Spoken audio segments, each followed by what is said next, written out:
Түшкү деген болот. Мына эртемеден таң атты мына. Тышкан сайда таң аттырдык го мына могу жердечи жатып эзалып дегендей.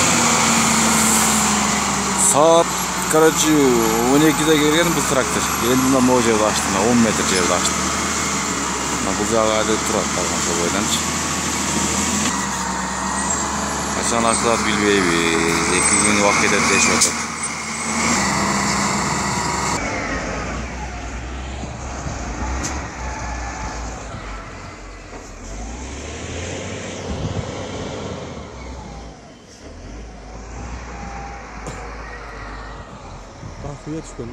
Урматтуу байкелер, коллегалар.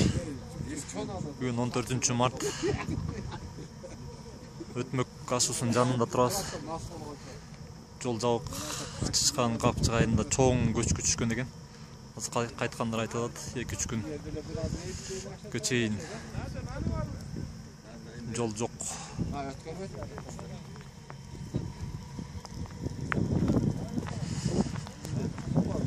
Элдердин баары кайтып атышат.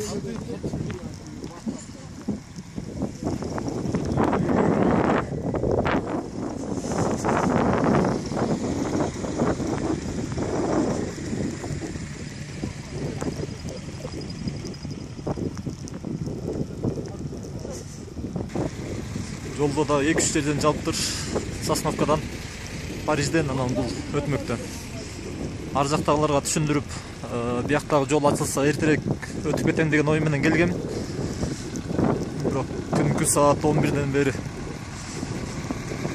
турабыз.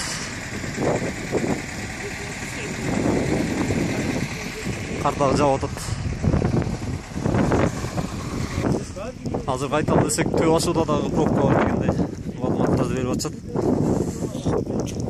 Бул жакта да КамАЗ байкелерибиз кайтып атышат. Жол жабык деп атабек. Канча? 3 күнгө. 3 күнгө.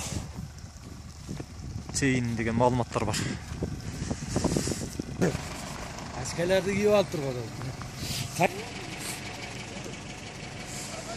2 саат ачылат десе өтүп кетет элек. Бирок тиякта инспекторлор дагы кайта бергениңер туура деп атат да. Же болбосо гостиницаларга жаткыла дейт. Тамактар кымбат, гостиницаларда кымбат, место жок. Түндө Парижден эле эскертип айткан, биякта тосуп аткандар. Ошол жака эле жаткыла деп, бирок биз товарды кеч калтырбай бияк ачылып калса өтүп кетели деген ой менен келген элек. Бирок биякта ал башкача экен. Чычкан капчык айындагы 3 капчыгай бириккен жерден чоң көчкү түшкөн экен. Канча миллион куб деп атат.